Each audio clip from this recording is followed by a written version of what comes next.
Here's your host, Dennis Rimmer. Welcome back. Yet another version of the Talking Books and Stuffs podcast. Thank you for joining us. And joining us today, we have Pamela Cross. Her latest book is, or book that's out right now, And Sometimes They Kill You. It's confronting the epidemic of intimate partner violence. Pamela Cross, thanks for being with us today. And maybe you can just give us a little bit of your background, like who you are, where you came from, and how'd you end up where you are now. I'm happy to do that. Thank you. I'm a lawyer, although I don't think I fit the picture of what many people think of a lawyer as being. I went to law school when I was in my mid-30s after an adulthood spent doing other kinds of work, but always with a strong interest in social justice. I had been a municipal politician and an activist in a variety of different ways. So when I was in my mid-30s, I thought law school was a logical step because the law has such a huge impact on all of our lives in so many, many different ways. While I was there, I got very engaged with the issue of women's equality, or rather the lack of women's equality in many ways under the law. When I set up my law practice, the very first woman who came through the door was a woman fleeing a relationship in which she was being abused. And that's really what has led to the work I've been doing since the mid-1990s. I started out as a practicing lawyer representing women engaged with various legal systems because of the abuse they had been subjected to.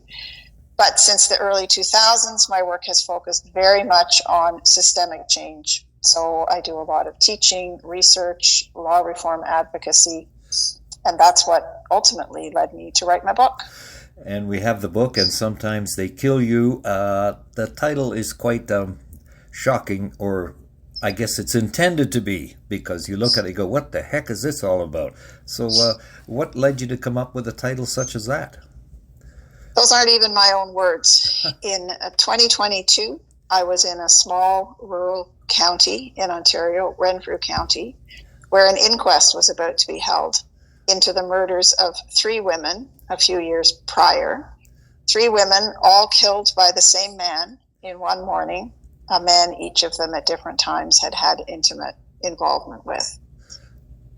And before the inquest started, yep, I was consulting with members of the community to hear from them about how those murders had affected them. And I heard from one community worker who told me that in her young women's or girls' empowerment group, shortly after the murders, they had been talking about them. Of course, it's a rural community. Everybody knows everybody. So they were talking about the murders. And one 12-year-old girl said, sometimes they argue with you and sometimes they kill you. I just thought it was absolutely chilling that a 12-year-old would come up with that kind of sentence. And it's resonated for me ever since. A 12-year-old would come up with something, so must have some knowledge of the situations that would lead to such an outcome. No doubt. Oh, boy, that's... no doubt. So we've got the book here. Now, there's all sorts of other ways to get out a message these days. Why do you think a book is the best way to spread the message? Well, I guess I'm showing my age a little bit. I'm 70. I still read books, actual books that I hold in my hands. Right. And I really wanted to reach as much of the public as I could, because as the book, it's a sort of a running theme through the book, that this is a terrible reality. Violence against women, especially in the family, what we now call intimate partner violence, is a terrible, terrible thing. It's an epidemic across the country. Saskatchewan, for instance, has some of the highest rates in all of Canada of domestic violence and homicide. But it's a very serious problem everywhere. However, it's often not well understood unless you're directly involved in it one way or another. It's something that I think the public prefers not to think about. And I thought, I want a book that's going to engage everybody. This isn't just a women's issue. It's not just a problem for those of us who support those who've been victimized. It's not just up to us or to the politicians or to the courts to figure it out. It's really up to all of us in this country to decide that we're going to say no to violence against women, to gender-based violence, and I wanted to give people some tools that they could use in order to become part of the solution as we work towards eradicating this kind of violence. And I thought a book would be the way to do that. And books are permanent. You can post something online and it could be there forever, or somebody could delete it, or you can do a TV show and then that would be gone after it's broadcast one or two times. And so, but like you say, books, good old books are here forever. So that's what I like about books, is that they're constant. They are. And my wife and I right now are in a very tender, loving relationship. We have been for 25 years, but we're both in our 70s. But before that, she was involved in this kind of a situation, and so she's written out some questions for me. The first one she wants to know is, the man is the abuser, yet women are often blamed for allowing the abuse. So do you know why this might be? She's absolutely right. We often hear things like, well, why did she stay with him if he treated her like that? Or why did she go back to him? Why didn't she leave sooner? Why didn't she call the police? And I think part of that is because as a society, I'm not talking about any specific individuals here, but as a society, we really struggle to understand what this kind of violence is. And the truth is that it often, even to the person who's being victimized by it, it often is not obviously abuse. It gets mixed up with feelings of love. This person who said they loved you, who sometimes treats you really nicely. It gets mixed up with the feelings of inadequacy or failure. It must be my fault. Why would my husband or my partner treat me like this? And I think sometimes for people looking in from outside, the person who's causing the abuse can be very charming, can be the best neighbor in the city, can be the coach of children's sports teams, or a community leader in other ways. And we have trouble reconciling that with the idea that the person could also be mistreating their partner at home. So then we think, oh, it must have something to do with her. Somehow it's her fault. And like my wife said, it wasn't necessarily violence, but it was the thoughts that she couldn't make it on her own because she wouldn't have enough money, and that kind. And they both worked at the same place, so she didn't want to have any kind of repercussions that might lead to her being without a job. So, and that leads her to ask this question about: are there enough resources readily available to help women, especially, leave with their children? How are they supported? Is there not enough out there, or is there stuff out there but we don't know about it? I think both of those things are true. And I want to comment on the first part of what you had to say. When I started doing this work, the focus was very much on physical violence. But I and lots of other folks saw many women who were not being physically abused, but who were being emotionally or socially or financially abused and controlled. We now have a word for that. We call it coercive control. It's starting to be better understood, but it's a very difficult kind of abuse to, put your finger on, because there's no physical injuries, there's no physical markings, and often it happens completely, almost in a code, so that the woman is victimized by it, but nobody else understands what's going on.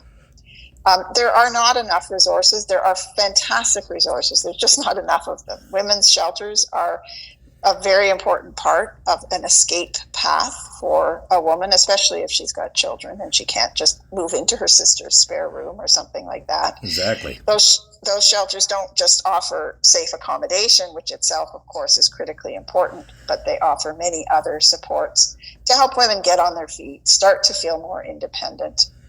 There are organizations like one in Ontario that I worked for many years that provide family court support specifically to women who are leaving relationships where they've been abused. The laws are getting better.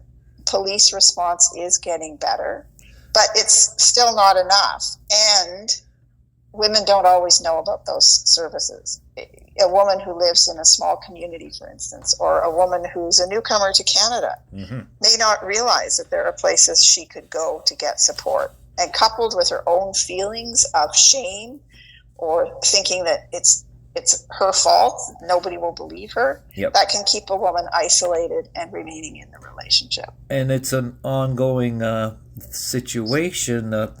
Like I said, we're still talking about it 25 years after the fact. So the PTSD, as it were, echoes down through the generations.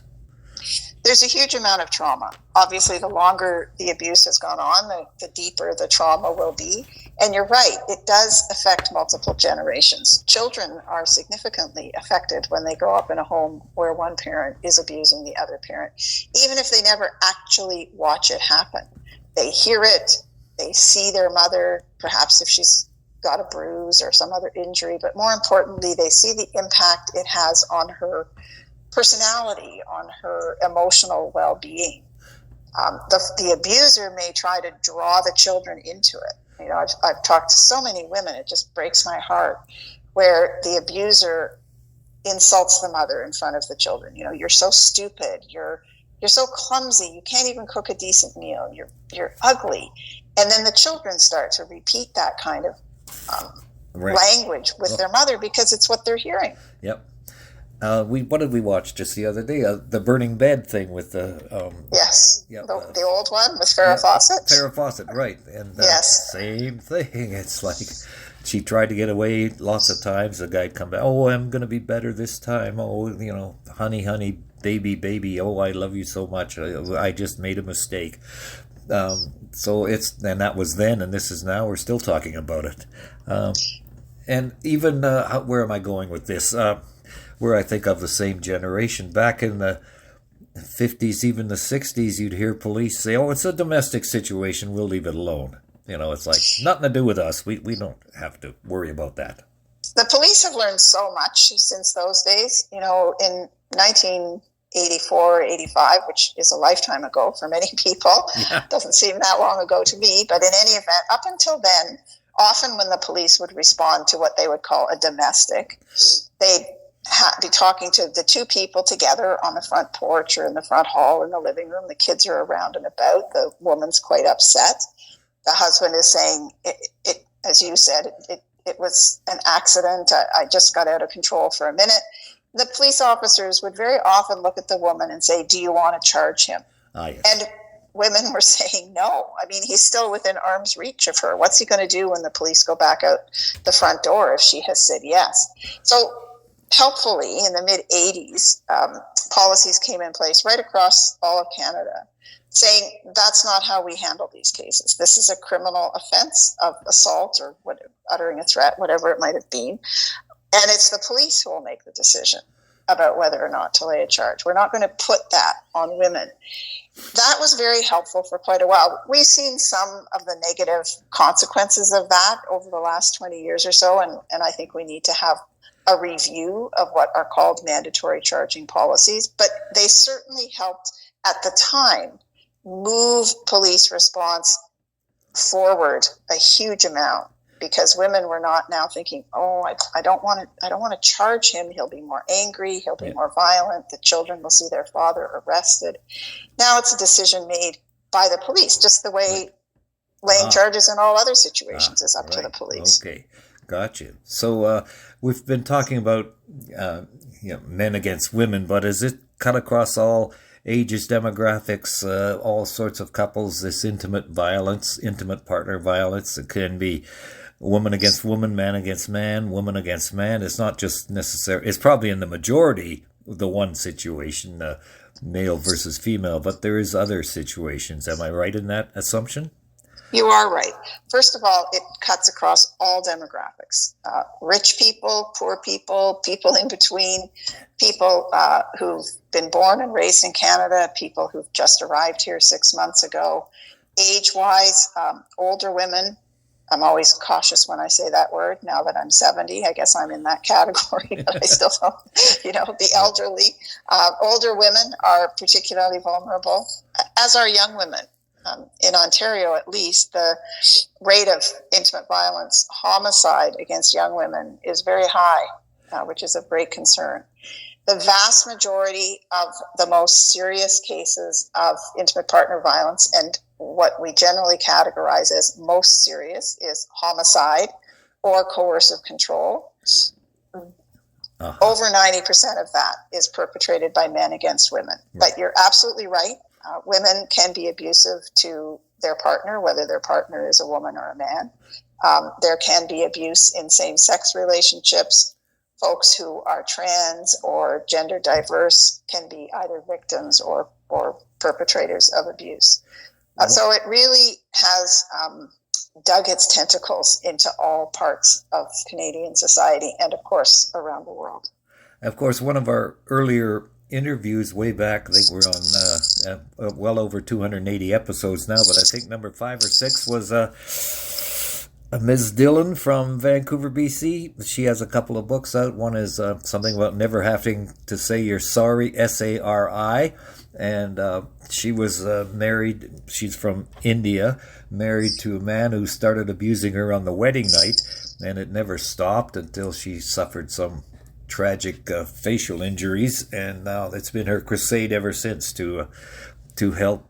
She goes and lectures to police departments and other groups about this situation. When I say lecture, I mean have a conversation. So, yes, I know. Yeah, so it's been around for a long time. Like you said, cuts across all ages and demographics. But as my wife says, she's got another note here about more women. She's saying women have to talk about the abuse in their lives. It's still, she thinks, or makes the point that it's still a hush-hush situation, though, isn't it, in a lot of cases? It is, unfortunately. I think women feel so much shame, but also so much hope. You know, if I just stick with this, if I just try harder, we can get back to what it was like at the beginning. I need to have that old stiff upper lip for the sake of the children. What if people don't believe me? And also, when there is no physical violence, she may not believe herself that there's a name for what's happening to her. Coercive control. We do need to talk. All of us need to talk about it more. We shouldn't treat it as though it's a taboo subject that can only be discussed, you know, in very private situations. I think we just have to, sadly, sort of accept that it's part of our social dynamic for now, and that if we're going to make a serious commitment to ending it, we have to talk about it. You know, we didn't not talk about COVID when that happened because it was an epidemic that was right around the world. Right. We talked about it openly, and we have to do the same thing with intimate partner violence. So, like you say, and sometimes they kill you, confronting the epidemic of intimate partner violence. So you're saying it is an epidemic? I'm saying it's an epidemic, and so are many other people. Yes. There has been a move to have it declared that by governments across Canada. The province of Nova Scotia has made that declaration. In Ontario, the province hasn't made the declaration, but more than 100 communities, municipalities have made it. The federal government hasn't declared it an epidemic, but they have said it is at epidemic proportion. And that was one of the recommendations from the Nova Scotia Mass Casualty Commission, Yes. was that we needed to declare it to be an epidemic because we need people to understand that all of us need to play a role in working to end it. And a couple more questions here before we go. Talking with Pamela Cross. The book is And Sometimes They Kill You. Was it difficult finding a publisher for this work? No. Publisher reached out to me, and I was happy to write the book. And what do you hope will happen with the publication of And Sometimes They Kill You? I'm hoping that it's read by the general public. Sales are going very well so far, so that's encouraging. Because I want people who may never have thought much about this before to really think about it. And I've tried to write the book in a way that's very personable, that shares stories so that people can engage with it on that level. I'd like to see it being used as a textbook in social service courses, social work courses, law, legal clerk, any of those, healthcare, any of those kind of programs where people, the focus of their job may not be on intimate partner violence, but in the course of their work, they're encountering many people who are dealing with it. So I'm hoping that it has that kind of pickup. And one more question, maybe on a bit of a more lighter note. You said earlier in the book that you were fascinated by the law with watching Perry Mason, like I always did as well. So how's it turning out for you now that you've been seeing it from both sides? You still like being in the law? I do like being in the law. I think that there's a lot of responsibility because the law can be used in a way that is harmful for people or that is helpful to them. And I think it's really important for people to engage inside the law as an insider, if you will, who are committed to making sure that it is something that is helpful to people rather than harmful. And sometimes they kill you. Do you want to give us your website there before we wrap it up? Sure. My website's pamelacross.ca. I blog on there regularly, usually about once a week, often about violence against women, but about other things as well. So have a look at my website and you can read more about my book there as well. And Sometimes They Kill You, Confronting the Epidemic of Intimate Partner Violence by Pamela Cross. Again, thank you very much for being with us today. My pleasure. Thank you. Thank you for visiting with us today. This is Talking Books and Stuff with Dennis Rimmer. Contact him at dennis@talkingbooks.tk. Thank you, and may all the good news be yours. Oh, and don't forget to check out his book, The Great Canadian Notebook, available across Canada and at amazon.ca.